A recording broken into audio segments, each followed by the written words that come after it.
Next जो है हमने एपिडर्मिस का करना है। इसमें एक टर्म यूज़ हुई है हाइपोडर्मिस। हाइपोडर्मिस जो नीचे वाली साइड उसे हाइपोडर्मिस कहते हैं, और जो एक से ज़्यादा लेयर्स पे एपिडर्मिस मुश्तमिल होगी उसे मल्टीसिरिएट एपिडर्मिस कहेंगे। और जो रूट वाली जगह पे मतलब कि एपिडर्मिस होती है उसे हम राइजोडर्मिस या एपिबलीमा कहते हैं। इसका मतलब कि सेल स्ट्रक्चर अगर हम देखें तो वो स्टोमेटा और गार्ड सेल पे मतलब कि मुश्तमिल होता है।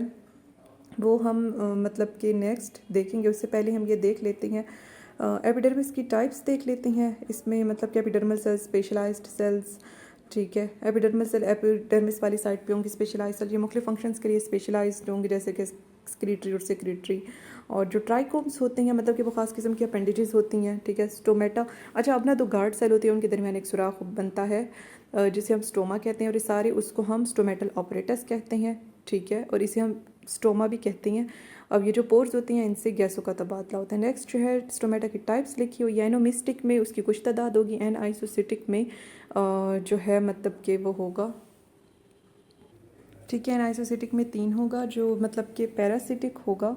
पैरासिटिक में 1 या उससे ज़्यादा होंगे। जो डाइसिटिक होगा उसमें 2 होंगे। और एक्टिनोसिटिक जो है इसमें रेडिएटिंग सेल्स के एक सर्कल ने जो है उसे सराउंड किया हुआ होगा। नेक्स्ट है हमारे पास मेरिस्टम है। मेरिस्टम क्या होती है कि जो चीज़ ग्रोथ जाहिर कर रही होती है उसे हम कहते हैं कि ये मेरिस्टमेटिक है। और हमने मेरिस्टम बेस्ड ऑन पोजीशन पढ़ना है सिर्फ। तो इसमें एपिकल पहले आता है। जो एपिकल है जो वो एपिक्स वाली साइड पे होगा, इसमें प्रोटोडर्म आता है, प्रोकैम्बियम और ग्राउंड टिश्यू आता है। जो सरफेस लेयर होती है वो प्रोटोडर्म होती है। और जो मतलब कि प्रोवास्कुलर होता है सिस्टम इसके, लेकिन इनके सेल्स मतलब वास्कुलर सिस्टम से मेच्योर होने पे डिफरेंट होगी। इसे प्रोकैम्बियम कहेंगे। जो ग्राउंड मेरिस्टम होता है ये ग्राउंड टिश्यू से मेच्योर होने पे डिफरेंट होगा। इंटरसेलुलर मेरिस्टम ये इंटरनोड की बेस पे होंगे। जो लेटरल मेरिस्टम होते हैं ये मतलब कि वास्कुलर, लेटरल मेरिस्टम वास्कुलर और कॉर्क वाली जगह पर पाए जाते हैं।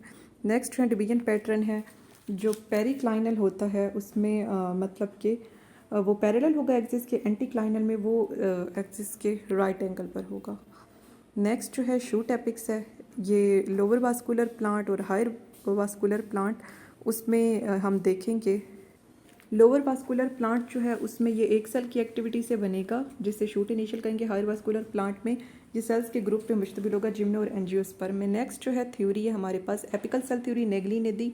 इसके मुताबिक जो सोलिटरी मतलब कि जो तनहा सेल्स होती हैं, एलोन सेल्स जो होती हैं वो बहुत सी एल्जी और बरियोफाइट में पाए जाते हैं। और ये टेरिडियोफाइट में एपिकल सेल डिस्कवर हुए और ये कहा जाता था कि ये सीड प्लांट में भी पाए जाती हैं। जो एपिकल सेल हैं इन्हें कांस्टेंट स्ट्रक्चरल और फंक्शनल यूनिट के तौर पर लिया जाता है, लेकिन बाद में पता चला कि ये सिर्फ टेरिडियोफाइट पे आती है, सीड प्लांट पे ये नहीं आती और इसे रिजेक्ट कर दिया गया और इसकी जगह हिस्टोगन थ्योरी ने ले ली, जिसे हेंस्टे ने 1870 में दिया। इसके मुताबिक जो एपिकल मेरिस्टम है उसे आप 3 जोन्स में डिवाइड कर सकते हैं। डर्मेटोजन जो कि सरफेस लेयर पे मुश्तमिल होता है, पेरिबलम जो कि आउटर रीजन पे मुश्तमिल होगा और सरफेस लेयर के नीचे होगा, जो प्लीरोम होता है ये सेंट्रल मैस पे सेल्स पे मुश्तमिल होता है और ये वास्कुलर सिस्टम देता है। नेक्स्ट है ट्यूनिका कॉर्पस थ्योरी। इसके अंदर 2 टर्म्स होती हैं, ट्यूनिका बाहर वाली, अच्छा ये स्कैमिट ने 1924 में दी और ये इसने किसकी जगह ली, इसने हिस्टोगन थ्योरी की जगह ली। ट्यूनिका बाहर वाला जोन होता है, इसमें 1 या उससे ज़्यादा लेयर्स सुपरफिशियल सेल की होंगी। कॉर्पस जो है ये सेंट्रल जोन होता है और सेल्स जो हैं इसमें लार्ज होते हैं। नेक्स्ट जो है हिस्टोजेनिक लेयर थ्योरी, ये डर्मन ने 1947 में दी। इसने प्राइमरी हिस्टोजेनिक लेयर का कॉन्सेप्ट दिया, L1, L2, L3। नेक्स्ट है साइटोहिस्टोलॉजिकल जोनेशन थ्योरी। जो ट्यूनिका कॉर्पस थ्योरी थी उसे बहुत ज़्यादा एक्सेप्ट किया गया, लेकिन वो एपिकल मेरिस्टम का जिम्नोस्पर्म में ना बता सकी। फिर फोस्टर एक साइंटिस्ट था, 1941 में उसने जिम्नोस्पर्म को स्टडी किया और उसने कहा कि आप जोन्स को प्लेन ऑफ डिवीजन साइटोलॉजिकल उसके हवाले से आप बता सकते हैं, ठीक है। तो साइटोहिस्टोलॉजिकल रिसर्च जो है बहुत से रिसर्च वर्कर से ये वाली हुई और कॉम्प्लिकेटेड अरेंजमेंट सेल्स के ग्रुप की मेरिस्टम में दी गई। तो ये है इसका। और नेक्स्ट है रूट एपिक्स। अब इसमें ना एक रूट एपिक्स जो है इसमें एक जोन होता है जिसे हम क्विजेंट जोन कहते हैं। जो क्विजेंट जोन होता है ना, इसका क्या है कि जो रूट इनिशियल होती हैं वो डिवाइड करती हैं और प्रोटोमेरिस्टियम बनाती हैं, लेकिन ये इनिशियल अपनी जगह पर रहेंगे और ये एक क्विजेंट जोन बनाएंगे। और जो सेल्स होते हैं वो फ़ौरन जो कि उस एपिकल मेरिस्टम के पीछे फ़ौरन मौजूद होंगे, उन्हें हम प्रोटोमेरिस्टम कहेंगे। अभी इसमें कुछ चीज़ें आती हैं, एक प्लीरोम है जो कि सेंट्रल रीजन बना रहा है, पेरिबलम आउटर बना रहा है, जो मतलब कि प्रोटोडर्म है ये सरफेस लेयर बना रहा है। और नेक्स्ट जो है ग्रोथ पैटर्न है और जो ओपन टाइप है इसमें मतलब कि इनिशियल्स को पता नहीं है कि उन्होंने आगे क्या बनाना है। क्लोज टाइप जो है वो प्री इंटेस्टाइन होती है, उसमें उन्हें पता होता है। और नेक्स्ट जो है इसमें मतलब कि थ्योरीज दी गई। एक एपिकल सेल थ्योरी है। इस थ्योरी के मुताबिक जो सारी रूट होती है वो एक टेट्राहेड्रल मतलब 4 सेल के एपिकल सेल के ग्रुप से आएगी कुछ टेरिडोफाइट में। नेक्स्ट हिस्टोजन थ्योरी है। इसके मुताबिक जो हिस्टोजन है वो एग्जिस्ट नहीं करते और बहुत से मतलब कि ऑथर्स ने टर्म्स यूज़ किए हैं। डर्मेटोजन जो कि एपिडर्मिस को जाहिर करता है, पेरिबलम कॉर्टेक्स को और प्लीरो सेंट्रल सिलेंडर को। और गुटेनबर्ग ने मुख्तलिफ कॉन्सेप्ट दिया। उसने कहा कि आप मेरिस्टम को ट्रेस कर सकते हैं। और क्लोज टाइप जो है इसके मुताबिक जो इनिशियल्स होती हैं वो पहले से डिस्क्रीट होंगी, मतलब पहले से वो नुमायाँ होंगी। ओपन टाइप में वो मतलब कि अलग से पहले से मतलब कि डिस्टिंक्ट नहीं होंगी। जो क्विसेंट सेंटर है जो स्टील होता है उसके पोल पर सेल्स का एक ग्रुप होता है जिसके अंदर माइटोटिक एक्टिविटी बहुत कम होती है। तो ये जो पोल पे सेल्स का ग्रुप है जिसमें माइटोटिक एक्टिविटी कम है इसे हम क्विसेंट सेंटर कहते हैं। नेक्स्ट है कॉर्पर कैपी थ्योरी है। स्क्यूप ने 1947 में दी। अब इसमें एक ट्री डिवीजन की टर्म है, ठीक है। टी शेप्ड में सेल वाल होती है और एक इसकी अपोजिट होगी। और अब इसमें एक और दो टर्म्स आई हैं कि एक कॉर्पर उसकी बॉडी होगी और एक कैप उसकी कैप होगी। और इसमें मतलब कि ये ना ट्यूनिका कॉर्पस थ्योरी की तरह है। इसमें मतलब कि आप सेल डिवीजन के प्लेन्स के हिसाब से बात करेंगे। और नेक्स्ट जो है रूट का स्ट्रक्चर है। अब दो रूट्स आती हैं, जो एम्ब्रियो से आती है वो टैप रूट, और जो मतलब कि दूसरे मेच्योर टिश्यूज़ जैसे कि स्टेम से आती है वो एडवेंटिशियस रूट। जो एपिडर्मिस होती है ये पानी और मिनरल्स की अब्जॉर्प्शन करती है। जो कॉर्टेक्स होती है ये पेरेन्काइमल सेल पे मुश्तमिल होती है। सबसे अंदर वाली लेयर को एंडोडर्मिस कहते हैं। और जिसके अंदर जो है कैस्पेरियन स्यूब्रन का बैंड होता है जिसे जो कि एक लिपिड है जिसे कैस्पेरियन स्ट्रिप कहते हैं। नेक्स्ट वास्कुलर टिश्यूज़ हैं। जो आउटर पार्ट होता है स्टील का वो मतलब पेरेन्काइमल सेल्स पे मुश्तमिल होता है। जाइलम जो है सॉलिड सेंटर अंदर बना रहा होता है, वाटर की ट्रांसपोर्ट करता है। अब इसमें अगर मतलब कि प्रोटोजाइलम होगा, अच्छा जो पहले ग्रो कर जाता है वो प्रोटोजाइलम, जो बाद में करेगा मेटा। अगर प्रोटोजाइलम बाहर है मेटाजाइलम अंदर है तो इसे एक्सार्च कहेंगे।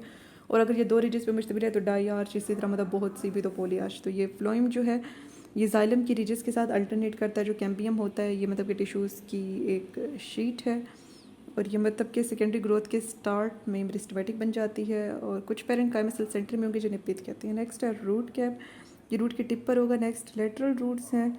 इनका जो ओरिजिन है ना वो इंटोजीनियस है, यानी कि ये डीप लेयर से आई हैं।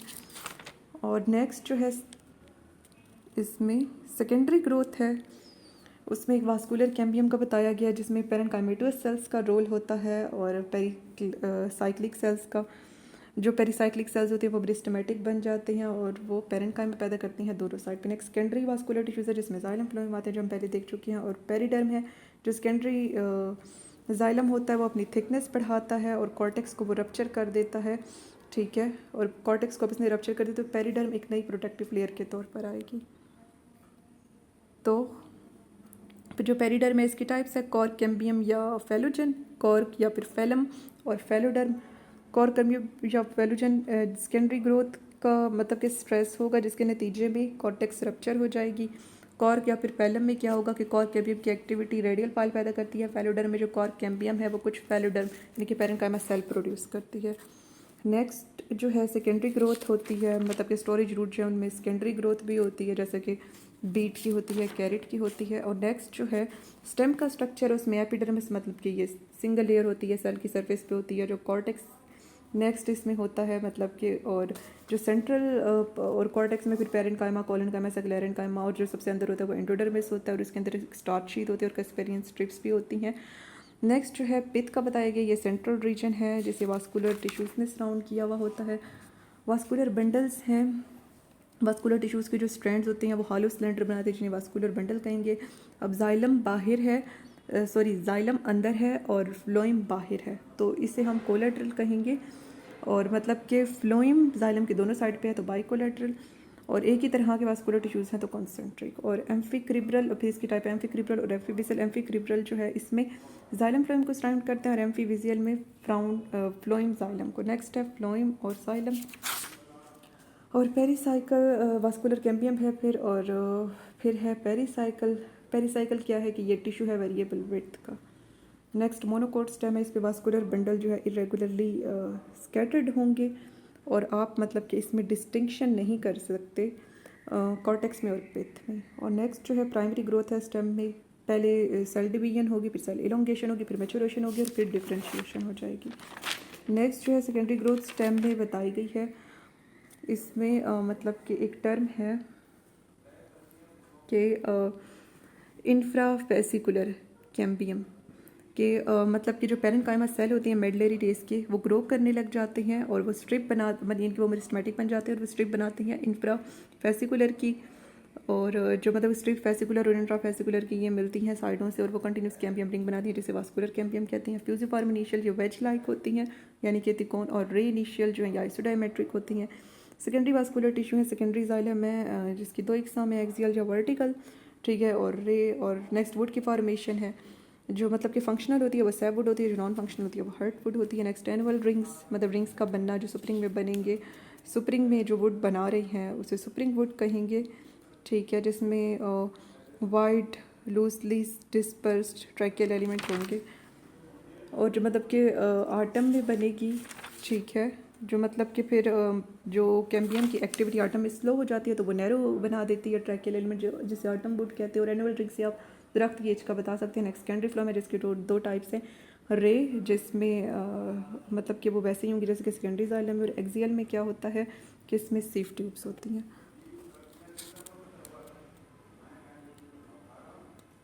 ठीक है। तो ये मैंने पीछे बता दिया। ये जो है ये यहाँ पर मतलब कि लिखा पड़ा है, ये आप यहाँ पर देख सकते हैं।